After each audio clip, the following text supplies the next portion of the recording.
Is it the end of the world? Yes, it is the end of the world. And it's also the beginning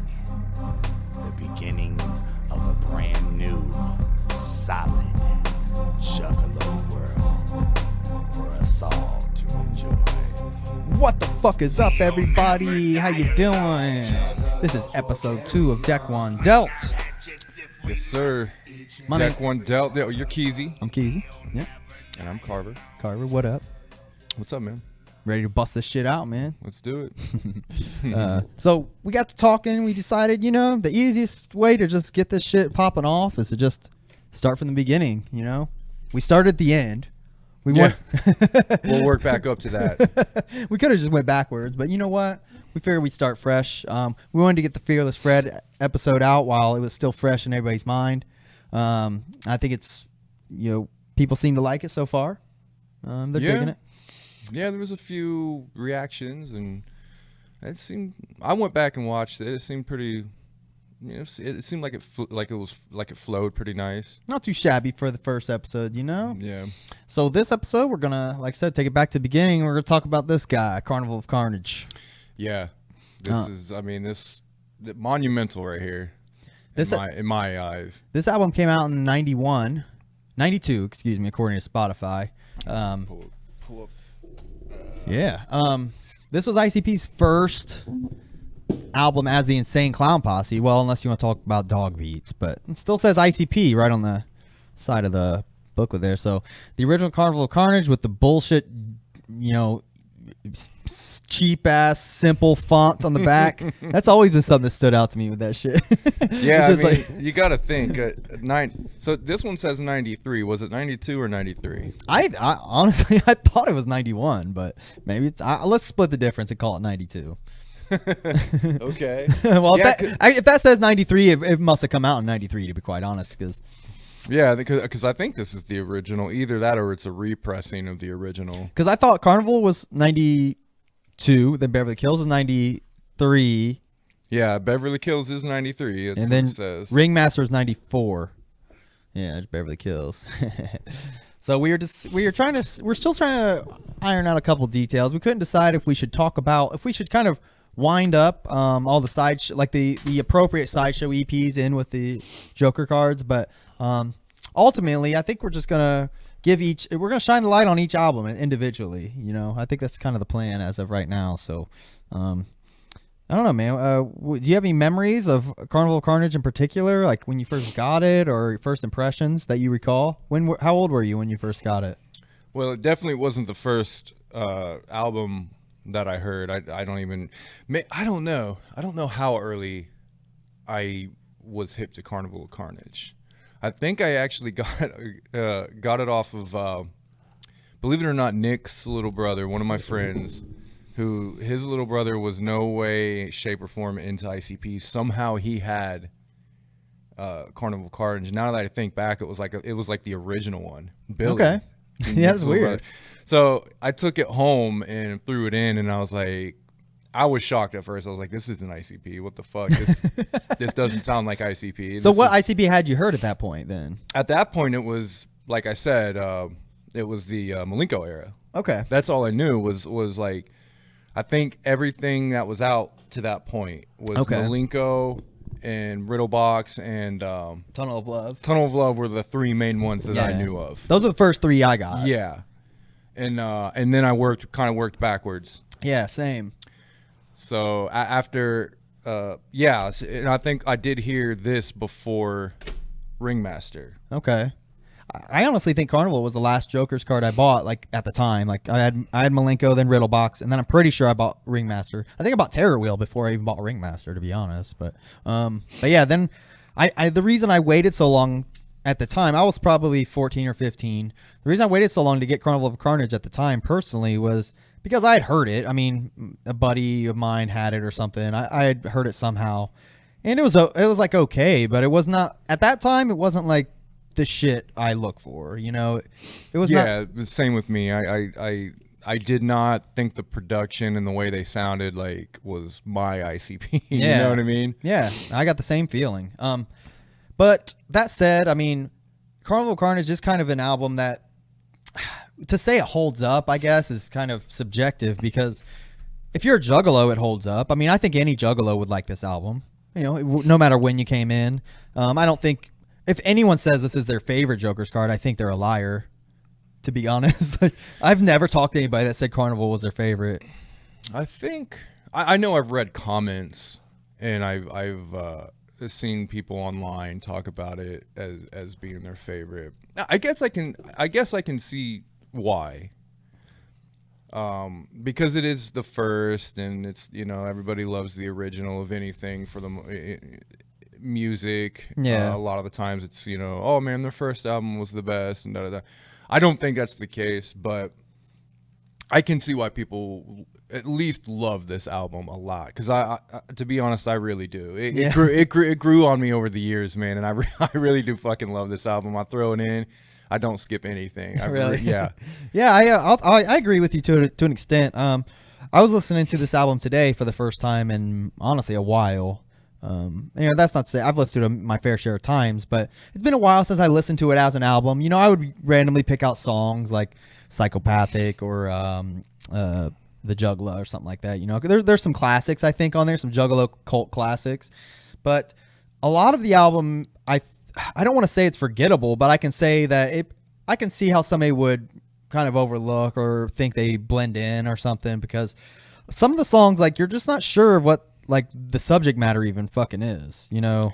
Yeah, it's definitely all over the place. I think they're, again, so you have the Dog Beats era or the Inner City Posse era, and that was them, you know, trying to be the whole gang thing. Still right? Gangsters, you know, during that shit, but, you know, kind of coming out, obviously. Yeah, influenced by, you know, all that classic stuff they liked. What was it, the Ghetto Boys, and, you know, I think they were into Esham at that time. Yeah, sure.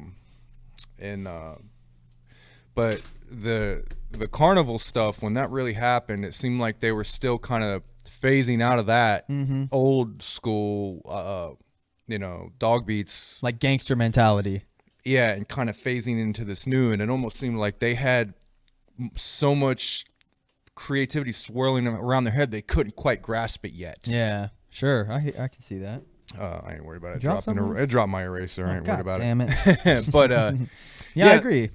This album, I mean, I'm with you. It grew on me over the years. When I first got it, I liked it for what it was, but it was probably my least favorite Joker's card. I think I like it more nowadays than I did back, you know, when I was a youngster listening to it. Nowadays, I mean, I'll be honest, even today when I was listening to it, like, I was paying attention to some of the lyrics and shit, especially after having listened to brand new ICP for the past week. You know, listening to this was a little bit of a palate cleanse as far as as far as ICP music goes, because it's wildly different. Yet I will say there's some lines, some random things they do and shit that it has always been there, you know. Yeah, it set the stage for their zany, you know, lyrics and little one-liners and little things like, you know, well, let's wait till we play it so we can pick out some of those. Okay, but, yeah, for sure. Because I was listening to it the other day and I was trying to take down notes. Yeah. But I was working at the same time, so I kind of didn't get around to it. And I was like, well, I want to listen to it and take down notes for every song. I never got around to it, so I don't have any fucking notes. But I know there's key things in almost every song that stand out to me, and I'm like, man, it's great. I love it. Yeah, I agree. Let me go ahead and rewind the intro here. So we're gonna go ahead and play it while we talk. I will say this: the intro is I think it's one of the better intros they've done. Honestly, I mean, you got to think this intro set. I mean, it is the beginning of the carnival. Yeah. So yeah, and I think for that it still holds up. Yeah, I agree. It's just Jay talking, you know, explaining what the carnival is. It's coming into the town, the dark carnival. He's literally like, I mean, chronologically, this is the introduction to the carnival, the dark carnival. You know, this intro is, so it's monumental in that sense.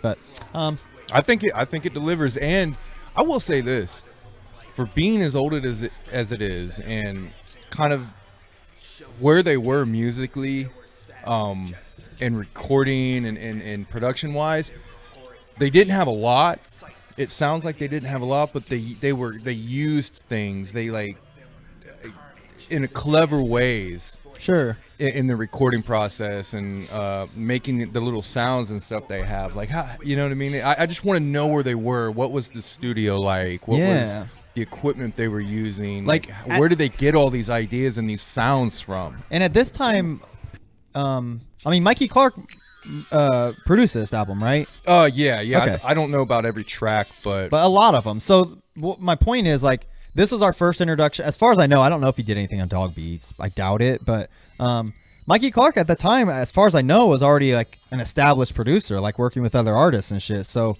he comes in. He obviously, I would like to know the origin story there. It might even be in the book. But he comes in and kind of like,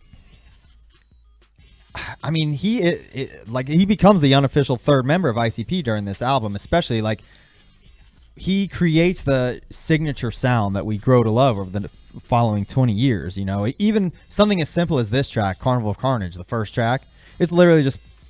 Which I love. Yeah, I love this fucking song, I mean, too. this... It's great. This, to me, encapsulates, like, the one... This was the only track when I... going back to when I first heard this album, this was the only track that stuck out to me. Yeah. Because of the sound of it. Yeah. I was like, now that sounds like... That sounds like a carnival kind of thing, you know. And like I said, I was young and I wasn't really soaking in the album the way I do now. But I remember this one standing out, and this actually became a staple for a playlist I made as we came up and started making music and stuff. And I would freestyle, and I would always put this beat on and freestyle to it. Really? Yeah, this was one of the things I loved rapping to this beat, man. This beat is great. I love it. You're right. I think. Between the intro, like kind of, you know, just Jay talking, nothing spectacular, but it's a nice setup. Then immediately just diving into this song, which is, it's literally just him laughing and saying Carnival of Carnage in a like demented manner for 2.5 minutes straight. Yeah, you got the whistle in there, or in the little scratch sounds. Yeah. You got the I don't know what that is. That it sounds like like a circus, like a fucking circus is happening. That's what. Yeah, there's like the horn that and like the like whatever that is. Like I imagine the tent being popped up and like all the clowns and all the sideshows just coming out into the middle of it and the crowd just going wild. Oh, yeah. That's what this song sounds like. This is a big sound for like kind of probably like a smaller production level at that time, but it has a big sound. Yeah, I agree. I think that's one of their best like opening songs, you know. Yeah, it's just so great. They knocked it out of the park with it, you know. And then immediately to go right into the juggalo, which I mean, this song here is like an ICP fucking classic. Yes. This formula that he used for this song is like tried and true, and he does this song on every fucking album. You know what I mean? This is the hocus pocus of this album. Yeah. Yeah. And I love the beat to this. Yeah, me too. It's very catchy, and the flow. It's the choppy, like, you know, it don't quit. It's choppy, but it flows. Yeah, like like you could tell they were limited in how they rapped back then, but it just works so well. Yeah, I mean, there's lines in this song that I still like quote to this day. You know, if you're an old lady, I'm gonna mug you. Fuck. And this has that quintessential circus sound in the background, and like, you know what, they immediately started doing like first song out the fucking gate. Well, second song technically, they're already doing like the carnival announcer voice, which would come to be Will It Be Rags, right? Jay and Shaggy both have their own like version of that voice. I don't know like the name of Jay's, but Shaggy's version of that voice is the quintessential Willoughby Rags. From what I know? Is it Willoughby? That Shaggy does the Willoughby, and I think that was introduced on Terror Wheel when he's like the first intro track on Terror Wheel. And he does it throughout Terror Wheel, and it's definitely Shaggy doing it. But that voice right there, I don't know if Jay ever named it that character or anything, but he does. That character I mean, he literally did that voice on Fearless Fred at one point, I think. So I mean, it's always been there, you know, which is cool. But yeah, which always did remind me of some demented little clowny fuck like circus, you know what I mean, just demented thing. Yeah, I mean, that was such a great idea. Like those little. Who would have even thought to put like a weird, like high pitched effect on your voice? There's literally like no reason for it, but other than they thought it sounded cool, I guess. But it fucking worked great. I mean, it fit. Whoever thought of the idea was, I mean, it worked. Yeah, for sure. Because it makes you think of a clown or some sort of maybe even like a dwarf kind of like a yeah, like a sideshow announcer. He comes out in a little top hat or something, and that's him. And it's like, like a little Chucky doll. Like you look at it and he's short and like, yeah, you kick this motherfucker, but he'll fuck you up. Yeah, I like that.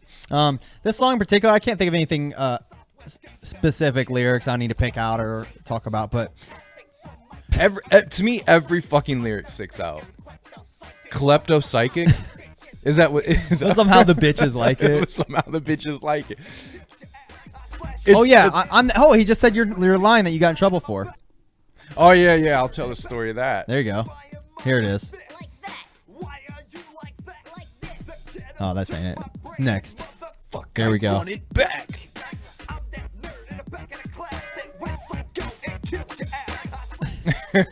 That classic line. So I was in 10th grade, I think. Okay. No, 11th grade. I was a junior, I believe, and I was going to a vocational school for art. Okay. Commercial art, and but we had what we called the lab, and then we had the little stupid classes you still had to take, you know, social studies, math, science, whatever. And I think I was in the social studies class. I think that's what it was. And I was in the back of the class, and I wrote those lyrics on the desk. I'm that nerd in the back of the class. Yeah, I'm the nerd that went psycho and killed your ass, and I drew like a little killer clown, like a little psycho killer clown. And then it was I came in the next day, and that desk was gone, and they were talking about it. I remember walking in the class, hearing the teacher talk about it. There were some students standing around there talking to him, and he was like, yeah, and they took it down to the principal's office, and there was, some investigators came in, and they were looking at it, and he was talking it up like they were really fucking worried about it. And was this before or after Columbine? This was after. Okay, that's why. This was after Columbine, so it had everybody fucking spooked, man. Shit, yeah. And they never pinned it on me, and I don't know how the fuck they didn't. I don't know. Obviously, there wasn't cameras and shit. Yeah. There wasn't Big Brother all over the place in school back then. Were you like the juggalo? Like everybody knew you as the juggalo? I wasn't apparent I didn't have a lot of ICP gear and shit, so it wasn't apparent that I was a juggalo. And I didn't fucking talk to anybody, and I didn't, you know what I mean? I wasn't like, blasting out everything, but they knew I was the artist. Yeah. They knew that. So I don't know how they didn't pin it on me. I don't know if they were afraid to, or they watched me after that and didn't really have enough evidence. I don't know what it was, but nothing ever happened, but it was a big deal about it. So I had a similar thing happen to me. It was when I went to Independence, which is for those that don't know, it's a local high school here, which is let's just put it like this. I was one of probably like 10 white kids there, but I was like the weird like ICP kid, you know what I mean? Like I wore ICP shirt like every fucking day. Like I was 14 at the time. But long story short, there was one other juggalo. He was a couple grades ahead of me, and like we didn't really talk, but I knew of him, he knew of me and shit. Every jug does, but one day I went in and like nobody ever tried to accuse me of it or anything, but kids would ask me like, did you spray paint the school? Did you spray paint all over the school? This fucking dumbass really like went with his buddies like after hours and spray painted ICP shit all over the school. Wow. And then people really were like asking me if it was me, and like mind you, at the time I was like kind of like a straight A student. Like I wore ICP shit every day, but like I kept my shit together, But I was the weird kid. I was always drawing like.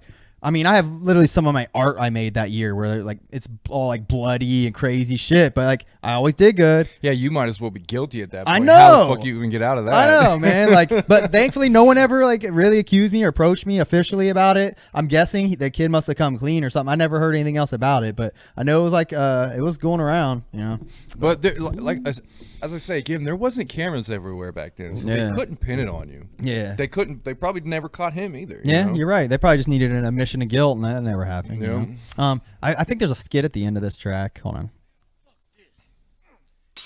Oh yeah. Oh yeah. I will say, like when I was listening to this, like I forgot there were so many skits.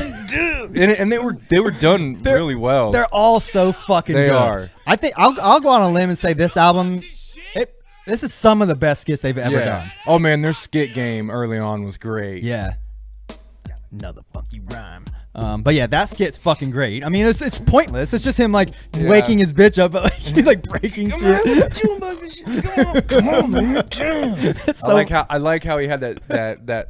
I mean, it sounded real. Yeah, Like, he's like, come on. I remember, that brings me to actually thinking of people saying shit like, "Come on, man," like you can hear it. Yeah, you hear like the urgency. That's so funny. And how old was Shaggy at that point? Because that was Shaggy, right? So the way I age them is because during Ringmaster, Shaggy says 19 years of breathing smog got me mental, so get off me, dog. And that was 94. 94. So he was 17 or 18. Yeah, 17 or 18. Like, Yeah. and I think Jay's 2 years older than him, so Jay's 19 during this shit. And Which that thought blows my fucking mind too. Yeah, by the it way. does. It does say 92 on Dog Okay. Beats. Okay, so that would put Carnival's probably 92 also, so that would put Beverly Kill. Damn, they were cranking them out then in that case. It does say 93 on Carnival. So Carnival and Beverly Kills came out in 93, so that Yeah. means Ringmaster must be 94. Yeah, I think it was 94. I'm always like a year behind. I thought fucking Riddlebox was 94. That must be 95. Then Yeah, Great Riddle. Malenko's 96. No, Great Malenko's 97. 97. Okay, Yeah. so I am a year behind on all that Yeah. shit. Nevertheless, skit game's on point. First Day Out. This song, I'll be honest, I didn't give a fuck about this song really. I didn't care about it like at first until Twisted redid it. Yeah. And then I went back and listened to it and really appreciated it. Yeah. You know? I really do like this song. I remember out of all the songs when a young Carver put this album in, this was, like I said, not many of them stood out at all, but this one was, and I think it was just because of the beat. Yeah. How fucking really goofy it is. It's so simple. Yeah, don, don, don, don, don, There's like don, little don. Yeah, it's just There's like clicks. It sounds like he's in a fucking sewer. Or yeah. something, It just it reminded me of a video game. I mean, it just reminds me of an old like 16-bit or even an 8-bit type of fucking game. I mean, it's great. I love it. I will say that like listening to ICP, I mean, even in Great Malenko, like I remember like over analyzing lyrics and shit. Like they introduced me to so much like slang and shit that we don't have here. Like As in slang in what? Like, Columbus? Or? I mean, yeah, like he'll like even on this every album they do it. Like first of all, like the word Nedden, never heard it until then. Oh, there is one. Tube with Paps. Yeah, that's literally what reminded me of. That's why I'm talking about, because I heard that. He watches Tube with Paps. Like, that's just great. Go watch Tube with Paps. It's so funny. They would just, it was just. This part is ridiculous, That Shaggy in it. Yeah. And I'm fucked to go with. And I'm wondering, like, as some teenagers writing this song, like, what made him think, like, oh, we got to put a breakdown in this song where I smoothly talk, like they obviously had that thought, unless Mikey Clark made the beat like that and they just wrote it. I'm sure Mikey Clark had a hand in helping them like construct that, but also at the same time, you gotta remember we were talking, we were talking about on the Fred episode about they always had. I think I mentioned something about they always had parodies of R&B stuff. And that is basically that. Yeah, that's to true. me, it sounds like that's kind of a parody of like the old, the 90s. That's definitely what he's doing. Yeah, the 90s R&B like over sexualized. Yeah. Yeah, and then it has this awesome like breakdown at the end where he just repeats this shit for a minute and a half. First date. Yeah. And I caught my nut like that. Yeah, I've never I- heard of that before. You know. There's all kinds. I'll point them out as they come along. But there's all kinds of shit they say that I think Bust a Nut I heard pretty early on, like I've heard. Bust a Nut. 5th grade. I think I remember hearing about that. Like I literally like listened to the song. I didn't even know like what they were saying because like I never heard of it. Caught my nut. Yeah, Like, I didn't know Caught My Nut, but Bust Yeah. My Nut. So I just put the two Right. together, and I was like, that. I guess Caught My Nut means he Always- he got laid. I always thought he was saying "got my nut" too. Yeah. And then another skit. Now this skit Telling you what, I seen her come running through the hills of Hooper a hollering, her titties were flopping. She was finding the beach fuzz with 4 eyes and a brown egg. Great. I think something pointed out. I flagged something at maybe the end skit of this song. Okay. There's kind of a rapey line Oh, okay. where they're like, yeah, let's take her behind that. Let's go take her and rape her behind that pine tree or something like that. I'm like, what? I never caught that. That was the first time I ever heard that. Okay. Yeah, I could be just hearing things, but I swear I think it's at the end of this song. We'll have to pay attention. I will say this is the song that this song is at the time when I was young was like my favorite song on the album. This song, the beat to this is great. The beat on this album is incredible. It's a snap. It's like that snap track. And they put that boing. Like Yeah. They put all the sound effects in there. My favorite part about this song is like the like that noise in the background. I love that shit. I think he's actually using some country like one of those things with the finger. So they got like slide guitars and dobros and things like that, which I think maybe he sampled and kind of just tweaked and shit. Yeah. I always liked that. I always liked when Mikey Clark would take instruments you would not think would be part of ICP Yeah. and like country and take like country samples. I think that he's used banjos and stuff and actually put it in the song and make it fucking sound great. Yeah. I mean, I'm guessing that sound it's like a harmonica. Yeah, you're right. Sucking on a redneck titty. Conway Twitty. I always like it. Sucking on a redneck titty. I remember I never knew who Conway Twitty was until this. This song also, you know how this song, how you know this album is classic? It's literally spawned a remake of a song. It spawned a cover of a song. It spawned a entire fucking side project of an album. Yeah, they did do a cover of this, right? Yeah, like a Redneck Ho 2000. 99. It came out in Psychopathics from Outer Space Volume 1, and they had Twisted on it. Yeah. So, how many songs from Carnival have been remade so far? Like I said, I think that's the only two that I know. Redneck Ho and First Day Out. But like I said, they Wizard of the Hood. You know, they made a whole fucking album about it. You're right. But yeah, man, in both First Day Out and Redneck Ho were awesome. Yeah. When they were remade ones. I agree. Oh, and then you got, of course, Night of the Axe, which spawned an entire like series of songs now, you know, so. So, by the way, who is this on? Is this John Kick Jass at the end here? I think so. Or is this Greasy? I don't know. As far as I know, the only fucking song Greasy's on is that one on Beverly Kills. I couldn't pick his voice out of a fucking lineup. I'm Greasy and I can moonwalk. But I don't because that shit's so fucking played out. So Redneck Ho, you're talking about? Yeah. It says written by Joseph Bruce and Joseph Usler. What is it, Usler? Usler? I think it's Usler. Produced by Chuck Miller and Joseph Bruce. Engineered by Chuck Miller, mixed by Chuck Miller. I don't see Mikey Clark on this beat. Wow. But I don't see anything. Yeah. I wish I could play the harmonica good enough to do that. Hold on, let me see. Oh, here we go.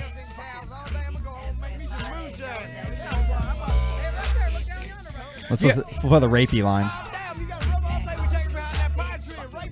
Is he? I've never heard that. I'm gonna take behind that pine tree, rape her ass. I've never heard that. First time I heard it. That's so crazy. Hold on. I can't do that.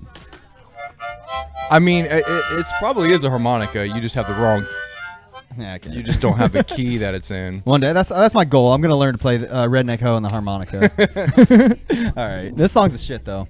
I want to find out who the last verse on that is. Yeah, here, let's Google it. Because we got Kid Rock, Esham, capital E. It says verse 3 on according to Genius.com, which I trust with my life. And by the way, this says release date October 18th, 91. Yeah, which one is Let's it? look it up. Hold on. Why the fuck would the album say 93? I don't know. I have no clue. Did they re-release it in 93? I mean, it's possible. Look, this says October 18th, 92. Genius says 91, October 18th. And the actual fucking album says 93. Dude, who fucking knows? Wow. That's very confusing. Holy shit, that's confusing. All right. Nevertheless, according to Genius.com, which this is literally just put in here by random people. I think it has to be 92 because remember they had that 10-year anniversary album that came out in 2002? Was it 2001 or 2?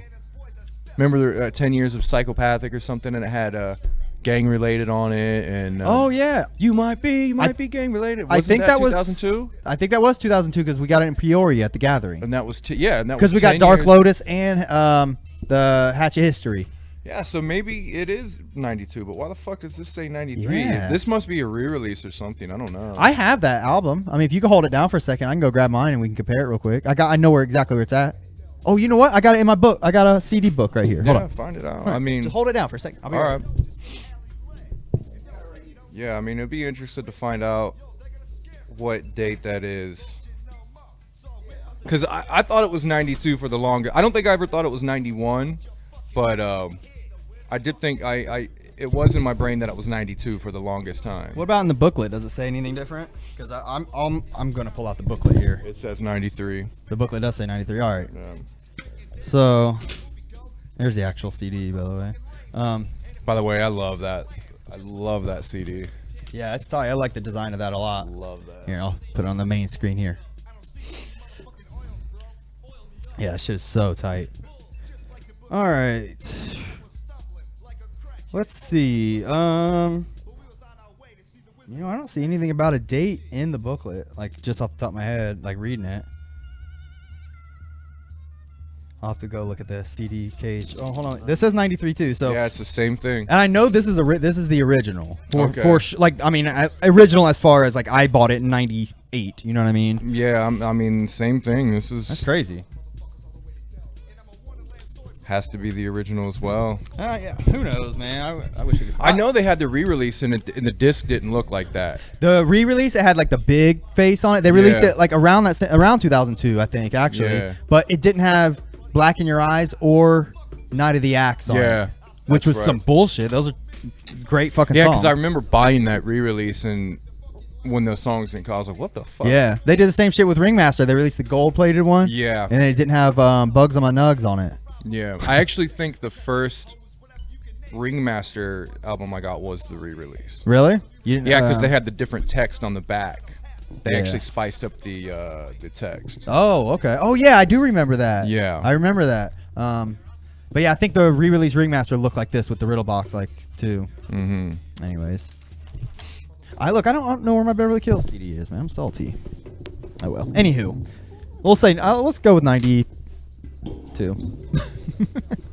All right. Nevertheless, Wizard of the Hood, dope song. I mean, there's not honestly a whole lot to say about this song. This was one of the ones I liked a lot because around this time, I really liked ICP because of their storytelling abilities. Like, I never really knew any other artists at that time. I wasn't in. Let me make it straight too. By the way, before ICP, all I cared about was like pop music and shit. I didn't really have like shit that I loved, you know. But I think one thing that made me fall in love with ICP was their storytelling and shit. Like, I never heard any other music where they told a story.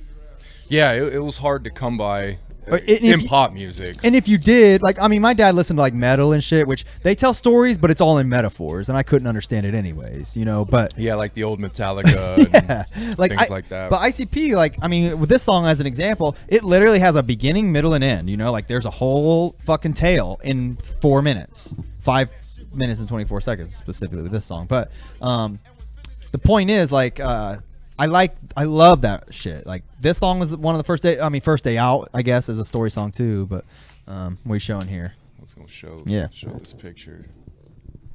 Oh, that's a pretty tight picture. I'm not see is it? Yeah, that's good. Who is that? So it's Jay and Shags, and who's the third one? That must be John Kick Jazz, Yeah, I would assume. John Kick Jazz. Wow, that's a dope like flyer though.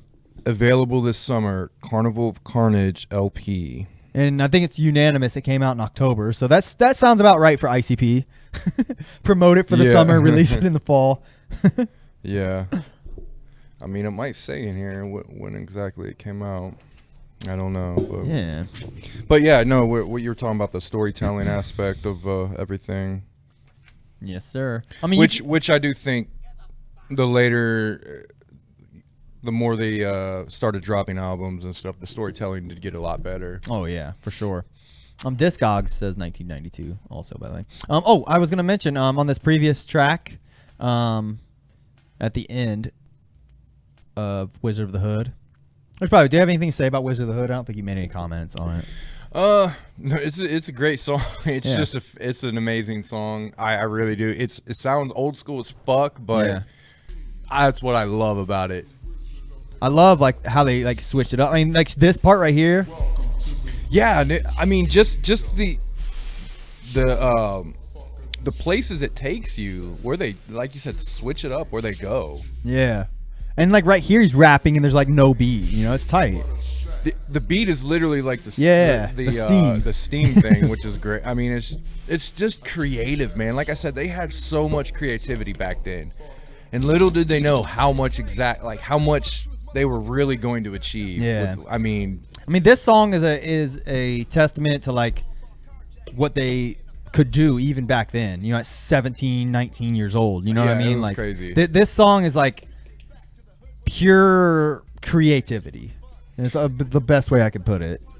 yeah, I mean It's literally about, for those who don't know, Wizard of the Hood. The song is about literally like, it's a retelling of Wizard of Oz, just in hood lyrics and shit. You know, talking about being in the hood. and I will say the flow, Jay's flow on that's pretty, like, you know, like Yeah. I think he had a pretty. It was a quicker flow for him, I think, back then. At that point, it seemed like a lot of stuff they were doing back then was a little bit faster. Yeah. Because I think mainly because of the beats, how fast the beats were. Okay. Coming out the ball game. I mean, it was a pretty consistently like quick flow. Yeah. Not obviously it wasn't no triplet shit or anything like that. But Yeah. I will say that the skit at the end of the song is one of my favorite ICP skits of all time. oh yeah. I love it. It's so fucking funny. I mean, me and my brother quoted that shit forever after that we first heard it. Oh my god, that skit's funny. It's just them in a poetry like reading, and you know they get all crazy. It's funny. So Wizard of the Hood was produced by Chuck Miller. Okay, Chuck Miller got it going on. I wonder why they never worked with him again. Yeah, maybe they did. I don't know. I mean, I'm not sure. You never hear. I never heard him say anything about Chuck Miller. Yeah, that's interesting though. Yeah. It makes you wonder. Like, I mean, we're discovering new shit about this 30-year-old album. It you looks know? like Chuck Miller produced most of this album. Wow. Maybe that was Mikey Clark's alter ego, and he just didn't want to be associated with ICP at the time. Yeah, I mean, the Juggalo produced by Mikey Clark. Okay, then I'm wrong. He didn't want to be associated with it. That would be funny though. Yeah, man, I don't know. That's crazy. I was thinking this cover Yeah. always reminded me of cake. Hmm. I don't know, the icing. It almost it's icing.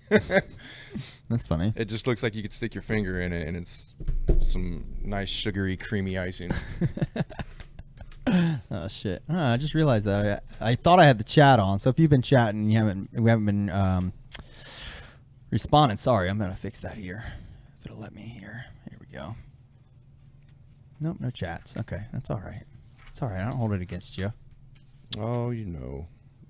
Oh yeah, there he is. Donald was on there. Shane was on there. What a. Oh, Shane was on? Mm-hmm. One thing about your boy, a diehard. Yes, right, Donald. That's my Uncle Donald. I am a fucking diehard, bro. Juggalo till I die. You know, I may not have said that 2 years ago, but you know, these days, I gives no fucks. You know what? I'm even gonna quote an ICB song. We gives no fucks. We gives no fucks. All right. That's what Bizarre. Yeah. One of the songs off Bizarre. Good pull, man. I forgot it was on Bizarre. All right, so moving on.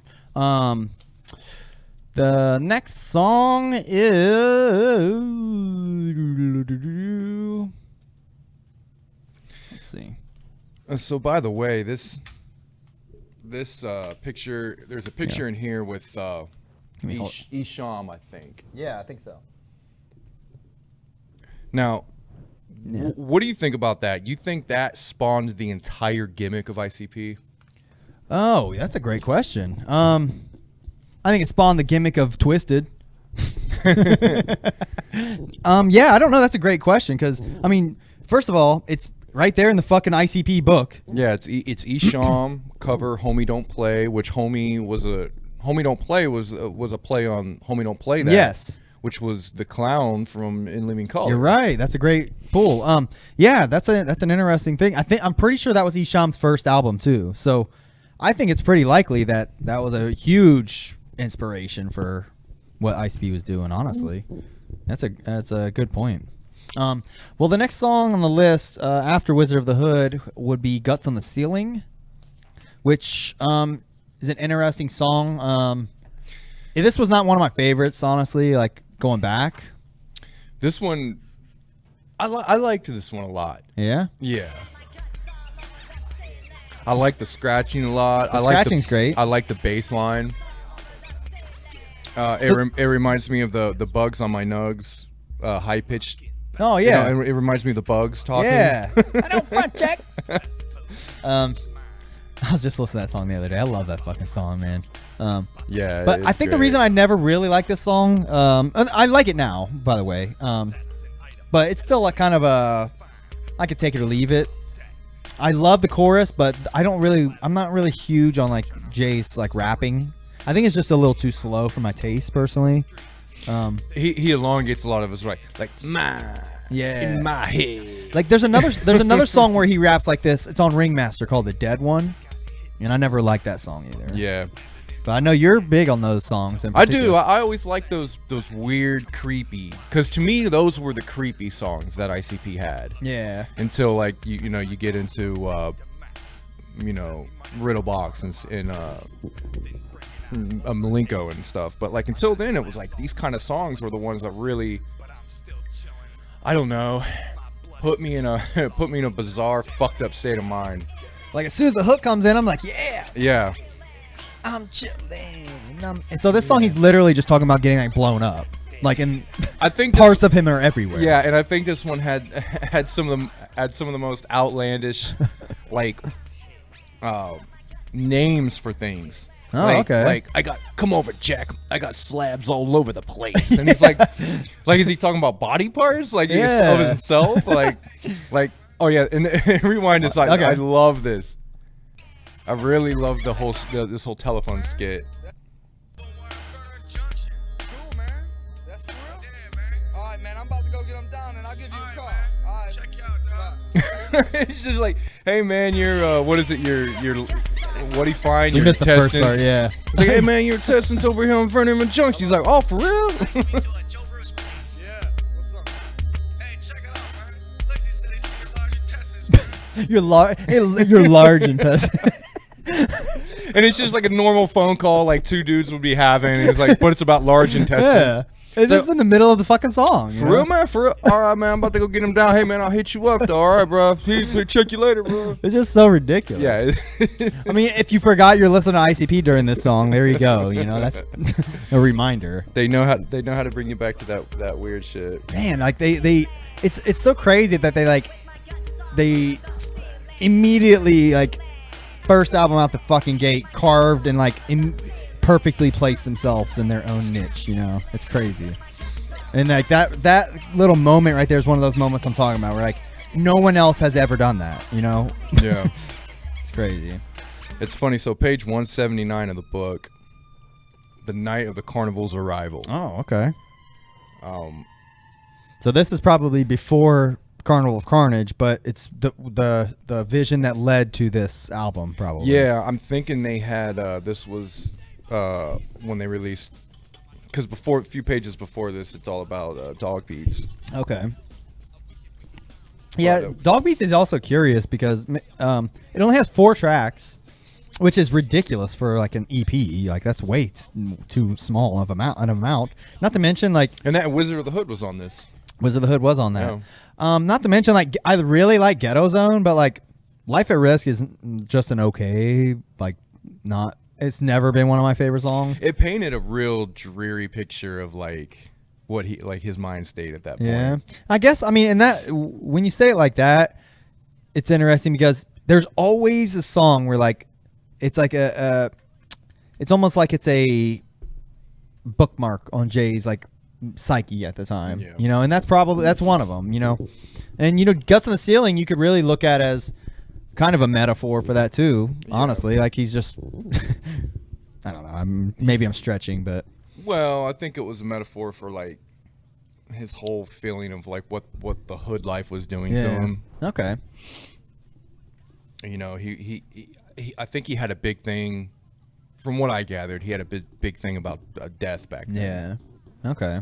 Well, you know what? A song that might be better fitting that category would be the one that's coming up called "Never Had It Made." But this song right here that we're on, "Is That You" with Kid Rock.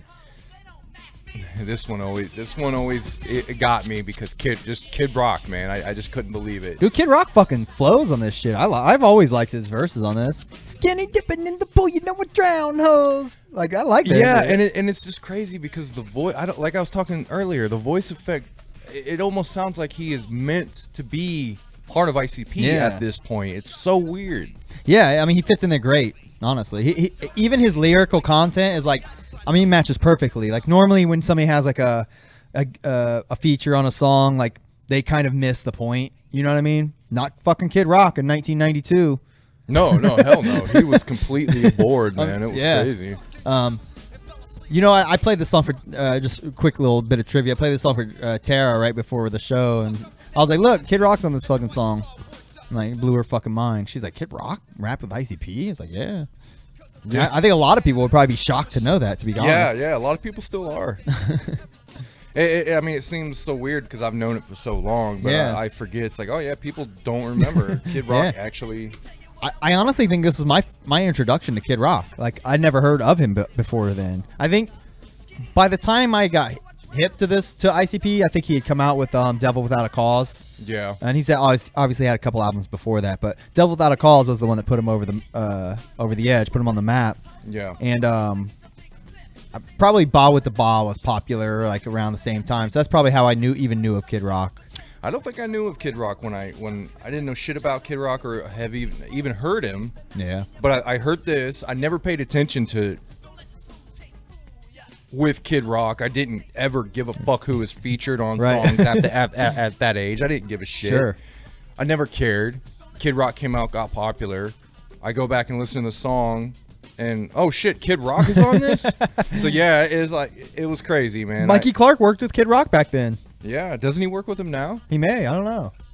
I think Mikey Clark is like. I think he's still doing Project Deadman shit. Like, honestly, I don't know why. I think he goes. I don't know. I could be wrong, but I think he goes on tour with Kid Rock. Really? Yeah. Oh shit, that'd be interesting. Yeah, I mean that's pretty cool if that's the case. I didn't know that. But yeah, Is That You? The song, I really like that song a lot. That's one of my favorites on the album. Honestly, it's for those that don't know, the whole song is just about them like fucking hoes and stuff. But it's great. Here's another skit at the end. Yeah, see, this is one of those. This one's like a more darker skit. I mean, this almost seems like it's one of those things where it was painting a picture of where his mind was at the point. Yeah. Yeah, he's worried. He's paranoid. He's worried about getting killed. You know, he's talking about they're all going to come down on him. And that's I think that's where I always got the feeling that he was like obsessed with the thought of death at this point. I mean, you could say that judging by really any ICP song in that True. case, but I mean, this song in particular, it's called Night of the Axe. He's literally just talking about murdering everyone, you know, everyone at school in particular. So this song was definitely one of my favorite, one of the stickouts on this album. oh, by the way. That line right there, motherfuckers think I'm sick. You ever seen a bitch take a shit? Fuck that. Bitch, or because what? Bitches taking shit's news to me or something like that. Oh, yeah, that was it. You're right. That was the best one. Hold on. Speak. Take his news to me. Escape. I mean, motherfucker, say 1 life, 2 life. yeah, that shit's crazy. And like, 50 lights coming out 80. Fuck this. And he says, I'm finna hoot this lady. What? Is that what he says? They use a sound effect. It's like, he's like, I'm finna this lady. But I love how they did that. I always thought he said, I'm finna fuck this lady. Yeah. They put like one of those like. I will say ICP is what was my introduction to Fidna. Okay. What was it? I think it's slang for fitting too. Yeah. I'm fitting to get that. Yeah. I'm fitting. Finna. I'm fitting to get that. I'm fit because I know down south they say I'm fitting to go there and get that. So that's what I'm figured. Yeah. No, that's funny. Oh, let's see. This skit was.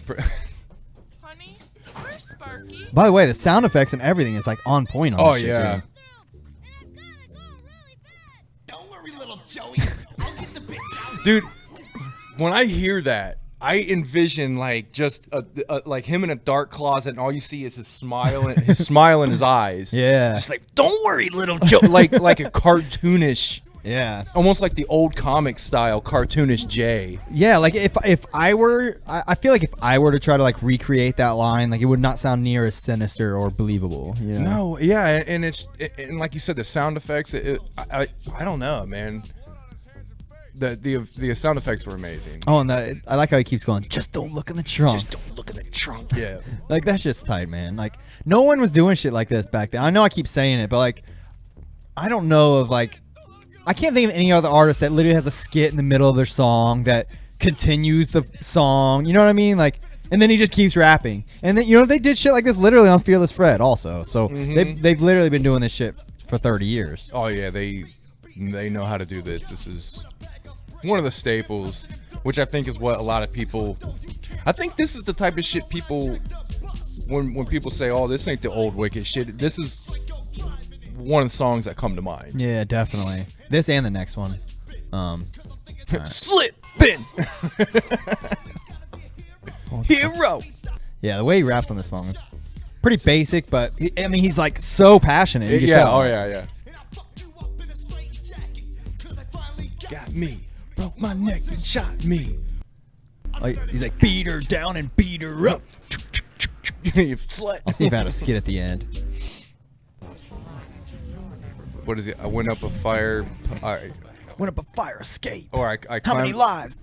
I climbed up a light pole and I climbed back down. I don't know why. He says something like that. Yeah, I don't know. Because I'm psycholistic. psycholistic. There was something like that. I'll go on a limb and say this song is the best song on the album, personally. I love the beat. I love this fucking. This Yeah. song, I think, is like. This song holds up more than any other song on this album, I think. As far as an Yeah. ICP song. I mean, the scratching's great. Beat is perfect. Jay's flow is great. I mean, the subject matter is just. With a footprint on It's just wilding out. Sluts. Back and itch my nuts. I love that. Unless I'm in the sack. Because I'll fuck so hard it'll break their back. Acting a one nut. So My crazy. head blew up. The hook on this song is fucking tight as hell. They could still play. This is probably one of the only songs on this album they could still play in concert. Yeah. Is there a skit in this one too? I don't know. Oh yeah, well in the middle they do the breakdown with the Halloween theme. Which, Yeah, by the that's way, true. Rocking my Halloween shirt. Oh yeah. Did you see the new one yet? Yeah, we went to the theater and saw it. It was tight. Yeah, with a battle axe, I'm swinging and I'm slicing, I'm cutting and until I'm none. Let's skim through. Let's see. Oh, did he say just don't look in the trunk again? Oh yeah. Just don't look in the trunk. Is this the one they keep saying just don't look in the trunk, or was it Night of the Axe? I think it was Night of the Axe, but Oh. I think they threw that in here too. I remember I used to have this as like my. Remember back in the day when you had a cell phone and like you would make your like voicemail a song. Oh yeah. Like instead of saying like leave a message, you would just play a song. This was my shit.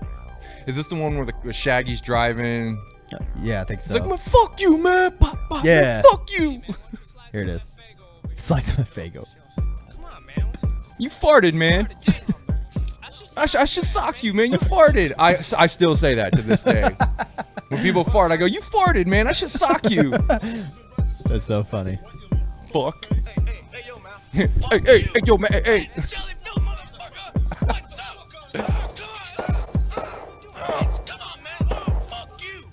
I love this part. This dude's, oh, man. Oh, I love this line. I throw rocks at stray dogs. Building crack houses out of Lincoln logs. Like what? I throw rocks at stray dogs. Like why? You're a gangbanger. Why the fuck do you care about throwing rocks? I mean, the next line he says, "You were in school, I was home watching Green Acres." You know, like it's like just. I mean, this song is literally just called "Psychopathic," and he's just talking about being crazy. It's you know? just great. Doesn't really have much of a point. It's just fucking nuts. You know, this is a quintessential ICP song. Creative lines, man. This is a classic. Oh, here we go. Here it is. Hold on, I missed it.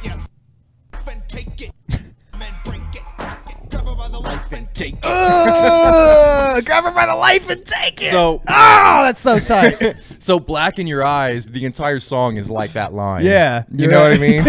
I think they literally say the same line in Yeah. that song. This song's tight, man. I really could just listen to the whole song instead of even talking about it. But I think there's a skit at the end of this one. Let's see. By the way, I've always hated that he says Well, then I psychopathic. sucked his nuts. Oh, did you? And then I sang it's not. Wow, did you fuck him? Well, yeah. He fucked me in the ass. In the ass.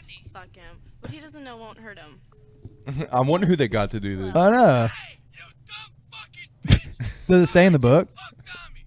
What the They probably won't on that shit. When I see him, I'ma kick your motherfucking... Hi. Well, who was that? Oh, wrong number. I love it. Like, I mean, every fucking skit is on point on this. So this song right here is one of the ones they left off of the re-release. I mean, I can understand why, like, somebody would be scared to have this song out there, I guess. But, I mean, I think you're just kind of splitting hairs, though, if you take this song off and then leave on Psychopathic or whatever, you know? Was it this song in Psychopathic or this song in Night of the Axe that they took off the re-release? I think it was Night of the Axe. Okay, I thought so, too. It was Night of the Axe and Black in Your Eyes. Okay. So if you Now who's this rapping? I was under the impression it was Esham. Oh. I'm assuming it's John Kick Jazz or Greasy. Here, let's Google it. Now, so did we find out who was on what was the other song we were trying to figure out who's at the end earlier? I don't remember. I know you looked it up, but I don't remember who the It fuck was Redneck Ho. Who was at the end of that? Supposedly, according to whoever typed the lyrics out on Genius, it was John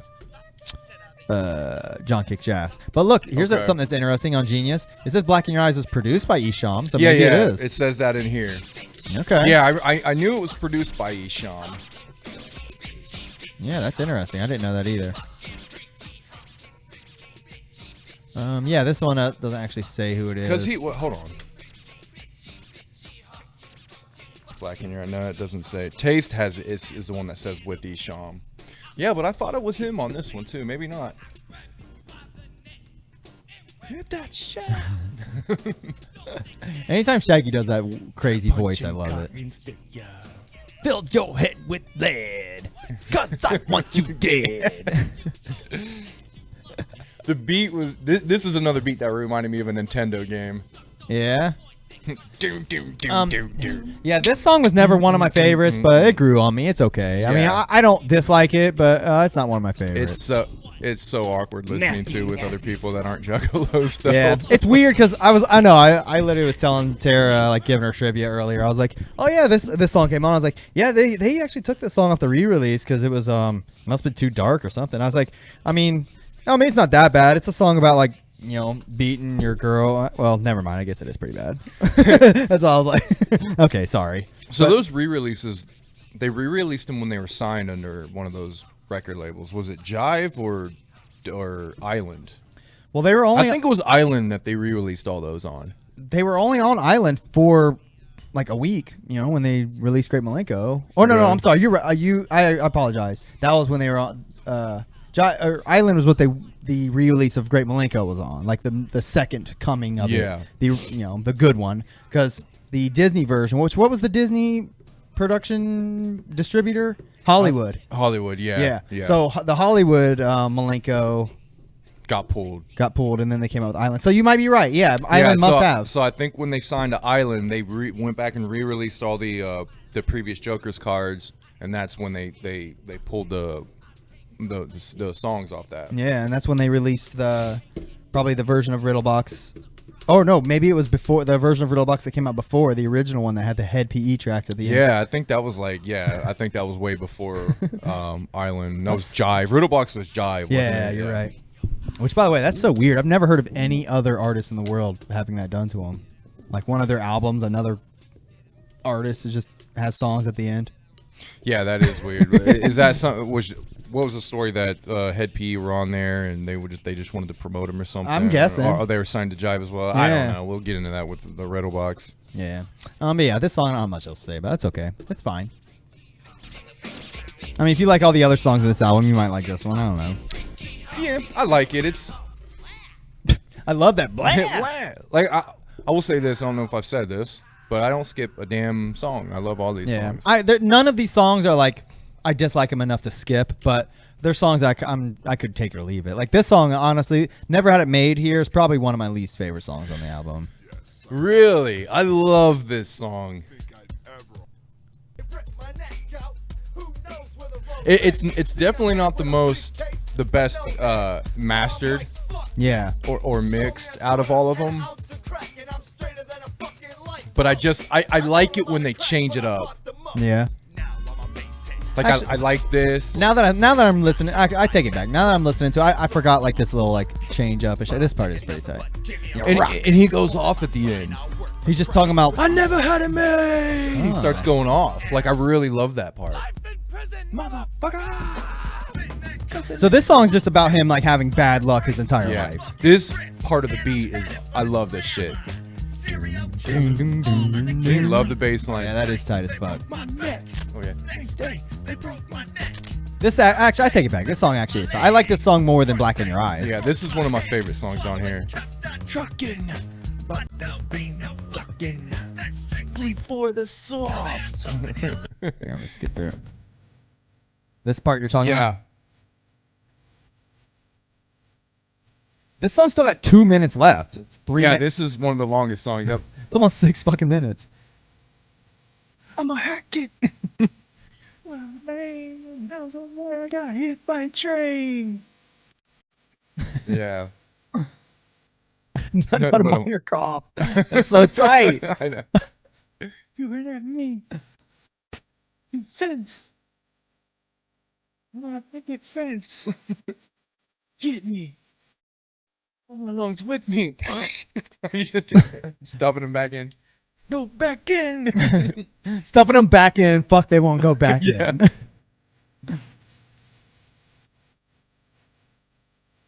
Can wood climb. That shit's tight. Yeah, I do like this that. end part I love. You want to know? This is like one of the first songs where he started doing that kind of shit. Yeah. That breakdown, chanty, like bringing the song to the next level. Yeah. Yeah, this song's tight. This is like this album's 12th. Yeah, who produced this? Mikey Clark. Hell yeah. Finally. Let's see what's at the end. Boy? Yeah, Paul? On the bench, sister, I'm a little horny over here. Oh my god. Yeah. I'm getting, Paul. I'm getting. We always used to do that shit. I'm getting. Yeah, oh yeah. I still do that. All right, so the next song is Your Rebel Flag, which back in the day was one of my favorite songs on the album. Like the beat is so grindy. Yeah, it is. Oh, even the bells. And they who raps on this? Comes out, barrels to your chest, and blow your lungs out. So it's just John Kick Chats who raps on this as well, right? Maybe. I don't know. Whoever that verse is, if it's John Kick Chats, he tore it up. All right, I don't remember his verse. Let's look it up. What's the song? Your Rebel Flag. Yeah.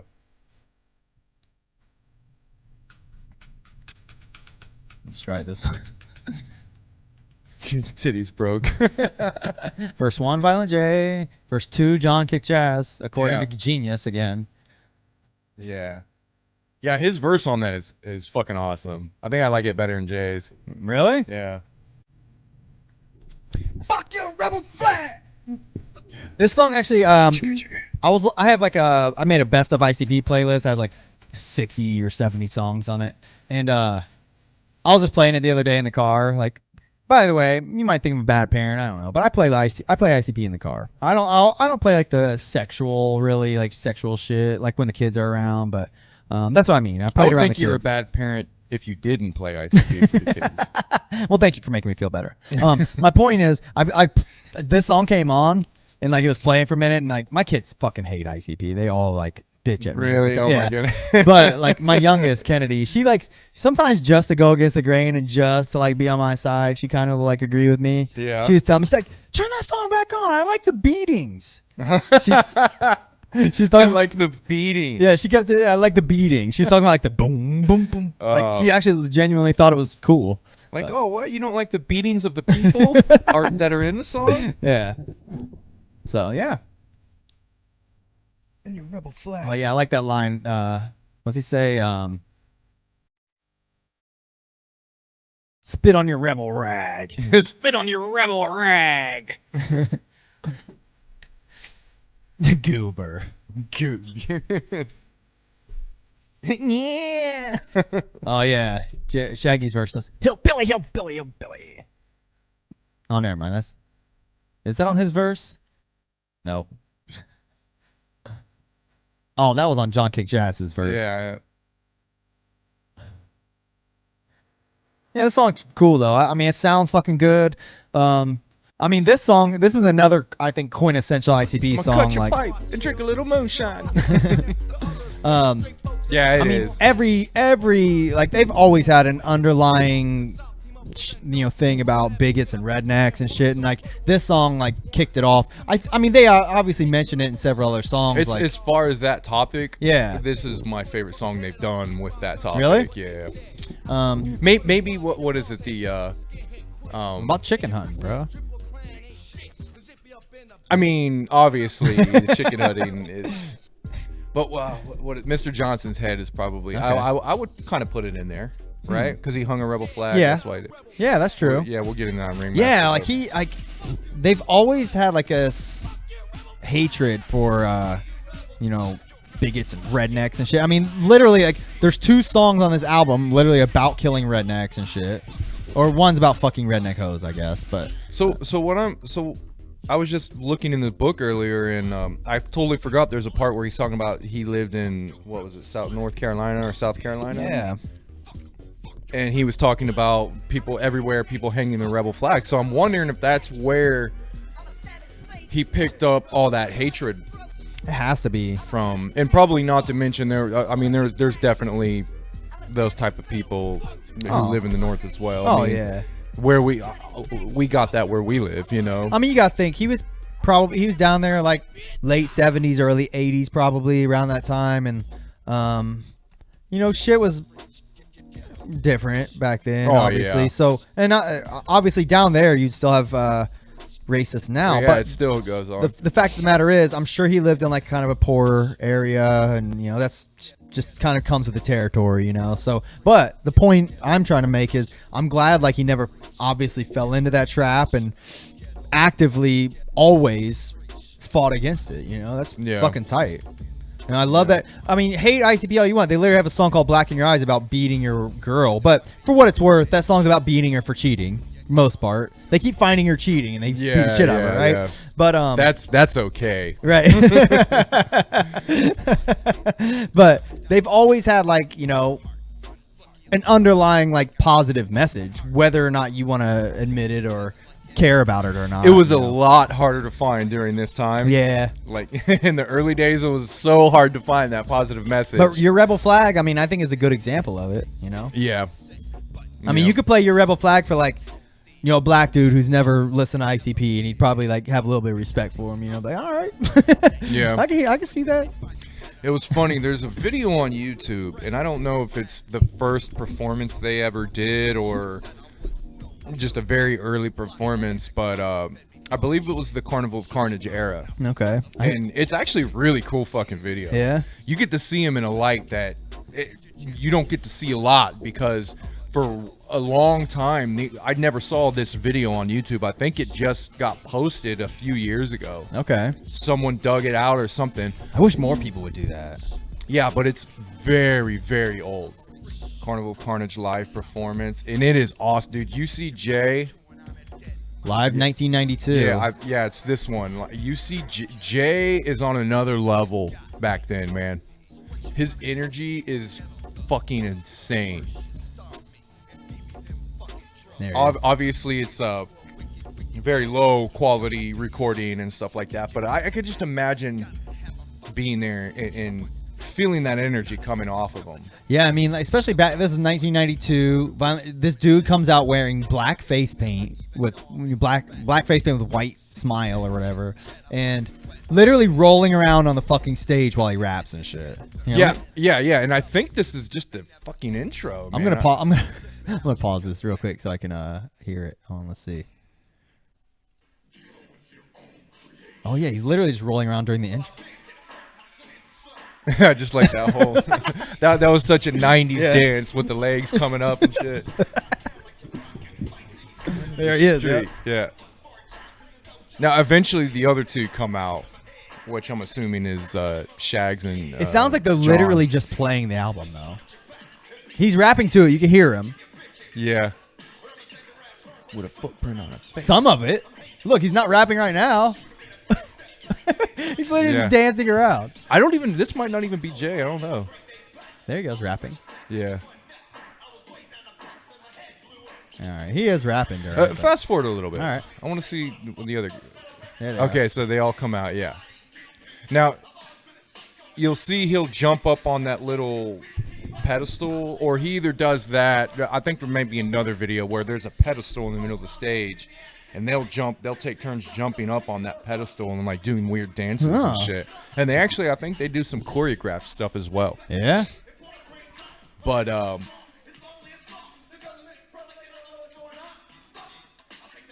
Taste. We haven't got to that song, but Yeah. I really love this song. But anyway, it's one of these. I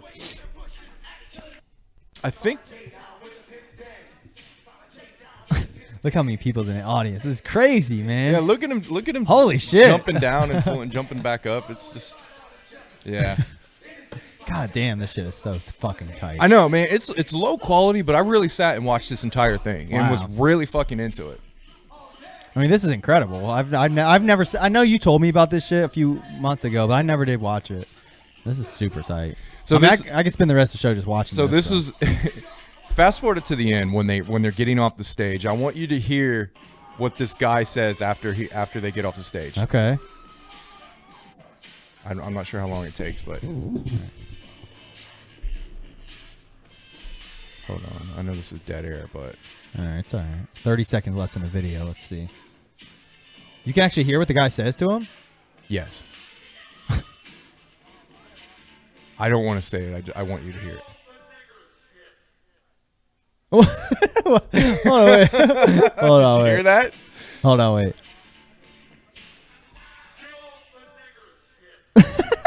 Kill the N-word shit. Oh my god! The guy whoever's hosting or running the club said that. And then they turned off dog beats. Yes.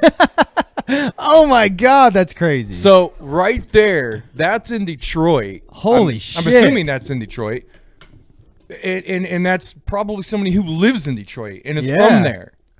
So it's like it was probably big.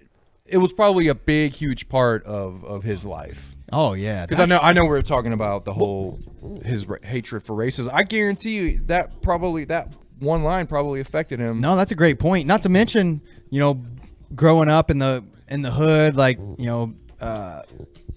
they probably had a lot of gangster friends and shit like that. They probably heard all that shit and dealt with it, with them and stuff like that. It wouldn't surprise me. But that right there is a prime example of the kind of shit they dealt with. Even probably, coming up as white rappers in the early 90s, like Yeah. that was unfucking heard of. And I'm wondering if that's I don't remember. It may be said in this book, but that might be one of the reasons.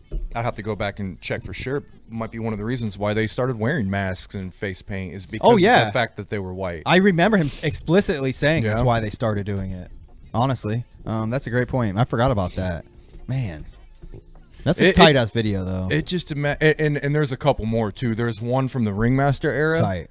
and there's one from the Riddlebox era. I'm definitely watching that shit. And the one from the Riddlebox era is fucking awesome. You see him backstage. Oh, like for the real? first 15, 20 minutes of the video, you see backstage footage of them with Mikey Clark, and Oh, they're shit. putting their paint on, and it's good quality shit. Wow, I'm definitely Yeah. gonna check that shit out. Yeah, Damn. I say we bring those videos up for the Absolutely. accompanying cards. Yeah. So this song is Ghetto Freak Show. We're getting to the end of the album. There's only 2 songs left. I'll rewind a little bit, but Ghetto Freak Show is the slow song on the album.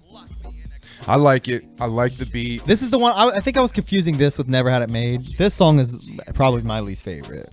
Ghetto Freak Show. Ghetto. I just like the way it's funky and the way it moves. I don't know. Yeah, it's fine, but it's I'm not skipping it, but it's not my shit. You know. I would say the hook is probably not my favorite thing. The way the drum beat comes in and changes like that, I think it kind of muddies it up. Yeah. That's okay. I mean, the lyrics are probably fine, but this was never a song I memorized or really listened to enough to learn the lyrics to be honest. This is produced by Esham. Okay. But yeah, this song's okay. But yeah, not a lot to say about Like I it. said, one of my least favorites. But the last song on the album is Taste, featuring Esham. Go ahead and talk about this, because I don't have much opinion on this song either. This is my favorite song on the album. Really? Yeah, Wow. it really is. Okay. I think the way they flow on it is great. The beat is great. The beat is very tight. And the meaning of it is great. What are they talking about? This is like This is another song I like. I think I listened to like the first half of this album more than the second half growing up. But. This is basically like, so if this is basically the entire meaning of the Carnival of Carnage. If you read the inside of the booklet, the government fronts like they don't know what's going on. This is the whole meaning of ICP. The carnival. The carnival originally was the government and rich people created the ghetto, and now they don't want to deal with it, so they ignore us and they kill us and they leave us out here rotting. So now the carnival, the ghetto, aka the ghetto, that's what the carnival is. It's the hood. It's the poor, the impoverished people, the freak shows that people don't want to see. Okay. I got you. Because if you think about it, in this era, the Carnival of Carnage, the carnival was just a metaphor for the impoverished, street people and homeless and drug addicts and shit like that. Weirdos. The weirdos, yeah. That makes a lot of sense. So- I mean, of all these years I've been hip to ICP, like that's just not really a connection I really ever made. Yeah, that's I'm what- sure I've come across it, but I never really gave 2 thoughts about it. The very first line of the inside book is "Welcome to the show, the traveling ghetto." Oh yeah. No longer will the ghetto just be the slum that you keep your kids away from. The slum you drive through pointing and gawking at. No longer will the ghetto just be the slum that you hear about on the news. This is what this song accompanies. It's talking about the slum, the ghetto, the carnival coming to your front door. Like, Okay. the government ignored it. They Come and get a taste. Yeah, they created it. Now you're going to get a taste of what this is. Oh, tight. So that's one reason why I love this song. You could look at it like this is the true meaning of what the original concept of ICP was. That's a great insight. I'll have to. Like, this is one of the songs that I've listened to a million times. It's like always a background song to me. I've never really gave it a spotlight. They actually talk about some like current events that were going on at the time. Like war and government things going on. Not too deep, but it covers it a little bit. That's a good ending to the album then. In that case. Yeah, it is. It's a great one. I think this is capital E. Yeah. And then I think Jump Steady's on this song as well. Wait, is Esham on this or is it capital E? I thought it was Esham. Taste with Jump Steady, capital E, Nate the Mac, and Esham. Oh, okay, cool. So yeah, they got the whole team. Wait, on Jump this. Steady and Nate the Mac rap on this song? Yeah. Yeah. I think this is capital E. Yeah, what's up, E? That dude's quality is subpar. Yeah. I don't know. I didn't mind capital E. I thought he was cool on Beverly Hills as well. Yeah. This is Esham. Yeah. Dude, Isham used to be so fucking tight. Like he was genuinely talented. I don't know what happened to him. Yeah, if you want to hit up the Closed Casket album, Yeah. we can do that. I- I wouldn't want to do like his entire discography or Nah. anything, but definitely like the couple albums I listened to, I loved. Yeah, I'm not enough of an Isham fan to do anything. Closed Casket is the only one I really listened to like more than once. Yeah. Like I listened to the fuck out of that album. I'm not a suicidalist, I guess. I don't know if that's what they call themselves, Yeah. I believe. I've always liked Isham's gimmick and like his shit. Like I think he's like, I mean, he's always been like a devil worshipping kind of like altar rapper kind of guy, you know. But I don't know what I'm trying to say there. But the point is, like, I've always liked what he's trying to do and like what he did do. He's another guy that carved his niche and you wrote it, you know. And and if it wasn't for him, we wouldn't have the clowns. Yeah, That's for I damn don't sure. think we'd have Eminem, Probably not. honestly. Jay says that at that time, Isham and Kid Rock were the big ones in Detroit, and they were almost like polar opposites. Yeah. You had the Satanist Isham, Yeah. who was like the ghetto, you know, and then you had the white boy hillbilly, you know, came in on tractors and shit, and Yeah. rapping. It was almost like the two different polar opposites, but they both had huge fan bases then. And you know, ICP is a good blend of that. Yeah, you're right. ICP mixed it up pretty well. It might have been Kid Rock is one of the reasons why they were so against rednecks and hillbillies in the beginning as well. Maybe. Because I know they kind of looked at him like a joke, and they Yeah. just kind of used him. But I think he even mentions it in the book, like they thought he was a bitch, and they just went over to use him because he was a little rich kid. And Yeah. shit. Yeah. This is Jump Steady here. Jump Steady is a beast, man. He's just a true beast. His rapping is good enough. It's not horrible. Oh, at I all. agree, 100%. But other than that, Jump Steady is just a true beast. There would be no clowns without him either. Yeah, he's a true asset. Oh, that's what's up. All right, man. It's a good album, man. Yeah, wrapping up the Carnival, man. Carnival of Carnage. It's a staple.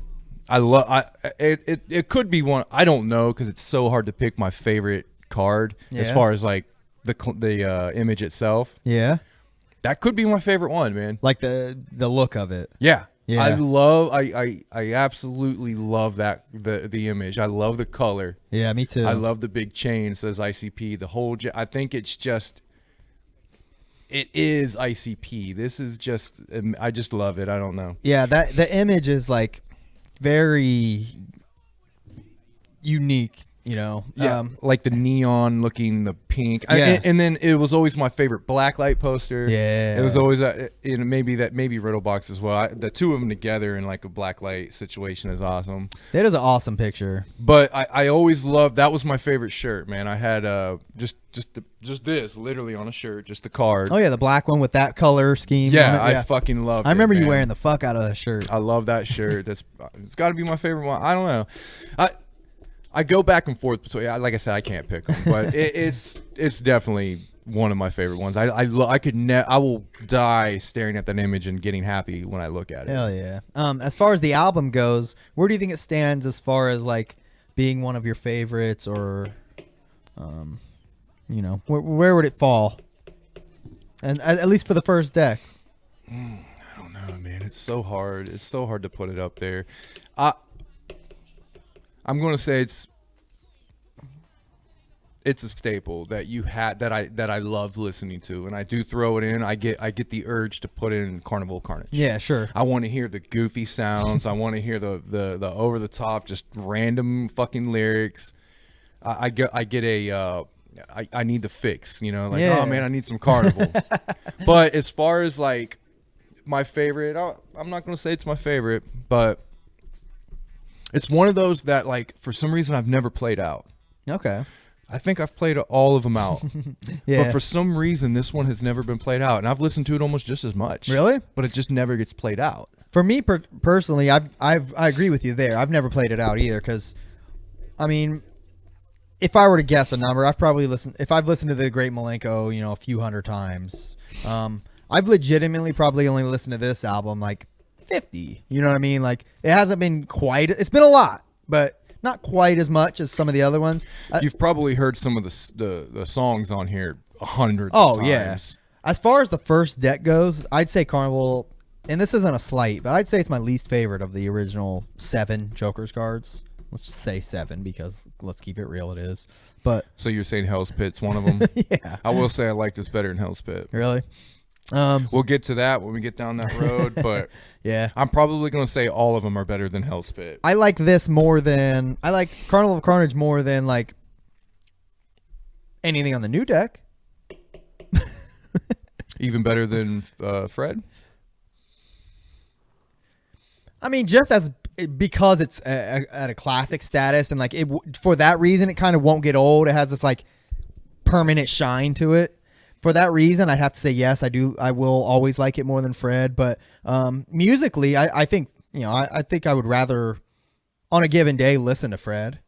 Okay. I guess with people around and shit. If I'm by myself, I'll listen to Carnival of Carnage. you're not going to subject anybody to Carnival. Yeah, because I could see why like maybe people who weren't juggalos like might not like this album. The album itself, as just a rap album, I don't think really holds up in the grand scheme of things, to be quite honest. But as a juggalo classic, I think it's just as good today as it was the first time I listened to it. Yeah. And if not better, because like I said, it has grown on me, Yeah. especially certain tracks over the years. And that's happened with every ICP album. I'll listen to it, play the fuck out of a few songs, then maybe one will start sticking out to me, and that'll be the one that's like, yeah, I love it. So Yeah. I've had that moment with several of these songs, and it'll probably continue as I keep listening. Since we've been talking about it, and I listened to it today, I'll honestly probably spin it a few more times over the next week, just to kind of soak it in a little bit. I did the same thing with Fred after we talked about it last week. I probably overanalyzed a little bit more after we talked about it. I will say today I listened to the last 3 songs on Flip the Rat like 5 times in a row, because like I just kept trying to like find pieces of it. For those that don't know, the last 3 songs on Flip the Rat are, and I know we're talking about Carnival, but I figured we throw this in because I wasn't able to say some of this stuff last week on the Fred episode. Last 3 songs on Flip the Rat were Hawking, The Dog, and Be Safe. Hawking is a very, very, very fucking tight song. Like one of the best ones they've done in years, to be quite honest. Again, I've seen people say one of the best songs Like- of all, greatest ICP song ever made. And a lot of it has to do with they have that like guitar, which I love. Like that makes it stand out. But the lyrics are just so like way deeper than a typical ICP song. Yeah. And they're deep, but they're only surface deep. It's hard to pinpoint because I say deep, but it's literally just like them talking about the conspiracies and shit. But the way they're doing it is in a manner as if like they're making it as if the crows are the ones who are like squawking, hawking, talking to people, and Yeah. getting that's how people know about the conspiracies and shit. So it's kind of a weird angle to approach it, but it's ICP. I like it for that reason. But The Dog, which is the next song, that's the one that has the Alice in Chains. Yeah. That song is once I analyzed it a little bit, I found that it's specifically about, it's a story. Like I didn't catch it the first few times around. Yeah, I don't think I did either. It's a story from front to back. The whole, and I think if you listen to it again, you would appreciate it because you could probably, relate to some of his feelings. The whole song, he's just talking about how he is the dog that like his stepdad beats the shit out of. Like that's what the whole song's about. And it's just weird because it's got this like crazy like rock vibe and like it Yeah. sounds like amped and like. But the whole song, it's like it's a revenge story. He talks about getting the shit beat out of him by his dad, and like his mom like told the dad that he was hiding in the closet and shit. He literally like, says all that kind of shit. And, like then his hand reaches in the closet and pulls me out, and it's like bad dog, Yeah. Then I don't think I really caught on to that. the last verse of the song, he gets his revenge, and like it's very like the detail and like and it is really cool. I implore you to give it another shot. And then the last song is Be Safe. Be Safe is one of, Still haven't found out who they're talking about. I've pointed it down to one of a couple things. Be Safe is either they're talking, I want to say they're talking to juggalos. they're specifically like, each one of them is talking about Shaggy has a cool line. He's like, I'm Joey Useless and Joe Bruceless, you know, Yeah. which I think is so tight. Like that's just such a tight like spin on their names and shit. But they're either talking to juggalos as if the juggalos were like an entity, or they're literally talking about Jesus Christ. It's one of those two, and I cannot bring myself to say that they're talking about Really? Jesus Christ. Jesus Christ.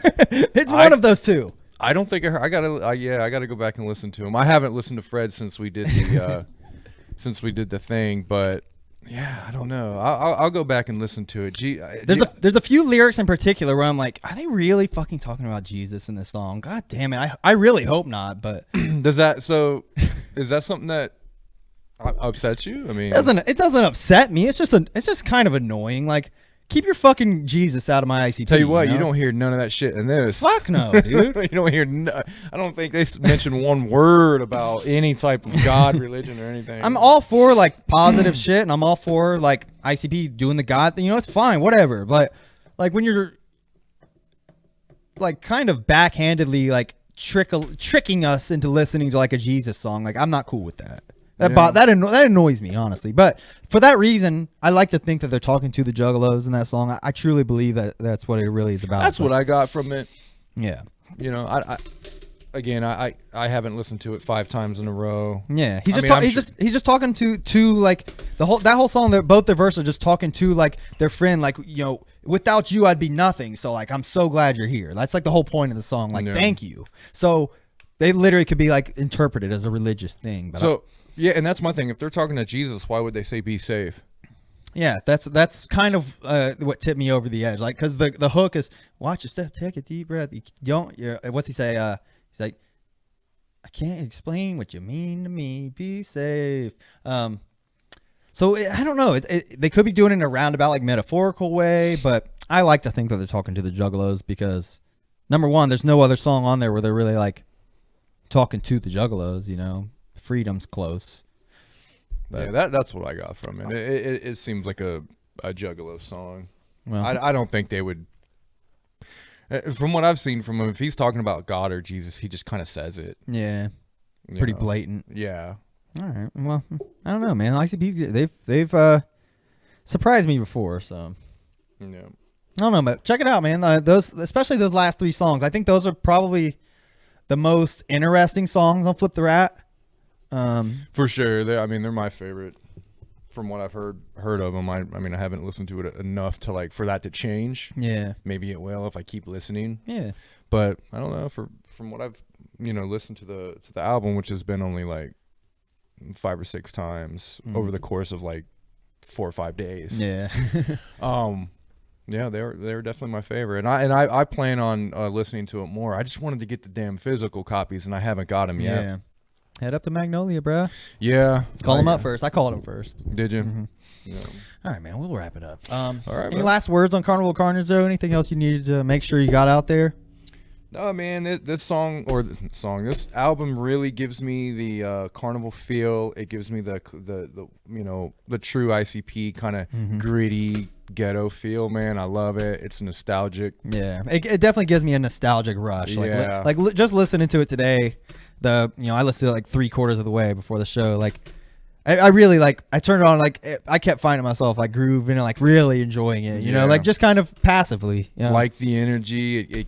I'm not gonna say it gets me hyped, but it gives me a surge of like energy. Yeah. As I was up there rapping it to the kids and shit. Yeah, the nostalgic will adds to that. The nostalgic energy, and then just the energy they had because they were younger. Yeah. Transfers.